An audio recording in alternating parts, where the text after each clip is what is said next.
தமிழகத்தில் சட்டம் ஒழுங்கு சம்பந்தமான நடவடிக்கைகளை அரசு விரைவுபடுத்த வேண்டிய கட்டாயத்தில் இருக்கிறது என்பதை நான் இங்கே குறிப்பிட விரும்புகிறேன். காரணம், கொலை, கொள்ளை, போதை பொருளுக்கு முற்றுப்புள்ளி வைக்க வேண்டிய கடமை ஆட்சியாளர்களுக்கு உண்டு. பொதுமக்கள் பல்வேறு இடங்களிலே கிராமம் முதல் நகரம் வரை அச்சத்தில் வாழ்ந்து கொண்டிருக்கிறார்கள். தென் மாநிலங்களிலேயே தமிழகத்தில்தான் அதிக அளவு சட்டம் ஒழுங்கு பாதிப்பு இருப்பதாகவே தெரிகிறது. எனவே அதனை முறையாக சரியாக கையாண்டு பொதுமக்களுக்கு நம்பிக்கை கொடுக்க வேண்டிய கடமை ஆட்சியாளர்களுக்கு உண்டு என்பதை நான் இங்கே வலியுறுத்த விரும்புகிறேன்.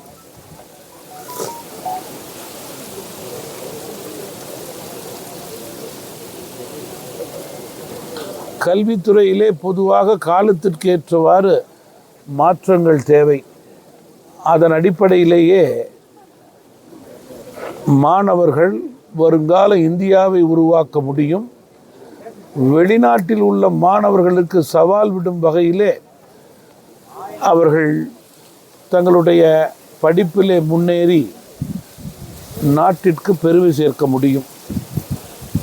அப்படி இருக்கும்போது புதிய கல்வி கொள்கை என்பது வருங்கால மாணவர்கள் நலனை சார்ந்தது என்பதே நான் சுட்டிக்காட்ட விரும்புகிறேன். இந்தியாவிலே பல மாநிலங்களிலே பல மாநில கட்சிகள் நடத்தும் ஆட்சியிலே வருங்கால சந்ததியினருடைய வளர்ச்சிக்காக, உயர்வுக்காக புதிய கல்விக் கொள்கை நடைமுறைப்படுத்தப்பட்டுள்ளது என்பதை நான் குறிப்பிட விரும்புகிறேன். அரசியலிலே பல்வேறு விஷயங்கள் இருக்கலாம். ஆனால் கல்வித்துறையிலே அரசியல் இருக்கக்கூடாது என்பதை உணர்ந்து தமிழக அரசு செயல்பட வேண்டும் என்று நான் குறிப்பிட விரும்புகிறேன். நீங்கள் கேட்டால் சார், மகாவிஷ்ணு விவகாரம் இந்த கல்விக்கு பெரிய ஒரு சர்ச்சை ஏற்படுது. இன்னைக்கு அவர் 15 நாள் காவல்லையும் எடுத்திருக்கிறார். இதை நீங்கள் எப்படி பார்க்குறீங்க? நீங்கள் அரசியலுக்கு அப்பாற்பட்டு பள்ளி கல்லூரிகளிலே ஒரு பொதுவான கோட்பாடு தேவை. இதில் ஜாதி, மதம், இனம், மொழி இவைகளெல்லாம் இருக்கக்கூடாது. மாணவர்களை பொறுத்தவரையிலே மிக முக்கியமாக கல்வியோடு சேர்த்து நல்லொழுக்க கல்வி தேவை என்பதில் மாற்று கருத்து கிடையாது. அதில்தான் அரசு கவனம் செலுத்த வேண்டும். மாறாக எந்த கோட்பாடும் இல்லாமல் ஒரு குறிப்பிட்ட விஷயத்தை எடுத்துக்கொண்டு அதில் அரசியலை புகுத்தி கைது செய்வது என்பதை தவிர்த்து வரும் நாட்களிலே கல்விக்கூடங்களுக்கு ஒரு கோட்பாடு தேவை. அந்த கோட்பாடை முறையாக சரியாக அறிவிக்க வேண்டும். அதுதான் ஆக்கப்பூர்வமான பணியாக இருக்க முடியும்.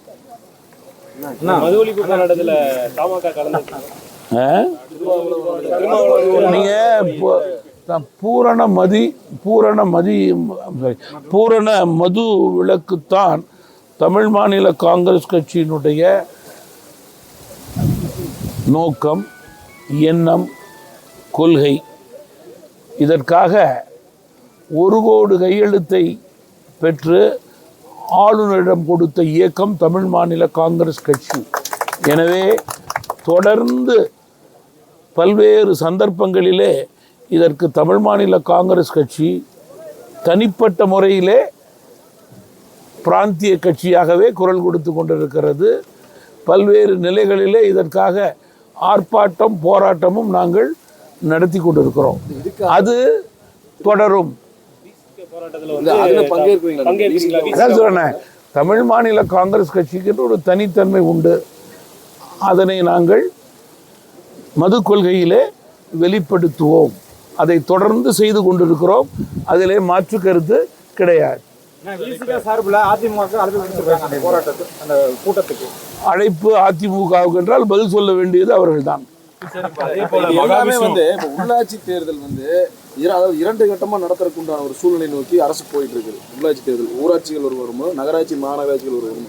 இதுக்கான அடித்தளமா ஒரு அரசியல் கட்டமைப்பு வந்து கூட்டணிகள் சார்பா இதையெல்லாம் மையப்படுத்தி பண்றாங்கிற மாதிரி ஒரு தகவல்கள் வந்துட்டு இருக்குது. இந்த நிலைப்பாடுல உங்களுடைய நிலைப்பாடு இல்லை, பொதுவா உள்ளாட்சி தேர்தல் என்றால் தாங்கள் சார்ந்திருக்கின்ற பகுதியிலே மக்கள் பணி ஆற்ற வேண்டும், தாங்கள் சார்ந்திருந்த இயக்க பணி ஆற்ற வேண்டும். தமாகவை பொறுத்தவரையிலே 2 கண்களாக இந்த பணிகளை ஆற்ற வேண்டும். அதன் அடிப்படையிலே எங்கள் கட்சியை சேர்ந்தவர்கள் அதிக அளவிலே வெற்றி பெற வேண்டும் என்பதுதான் நான் அவர்களுக்கு கொடுக்கின்ற ஆலோசனை.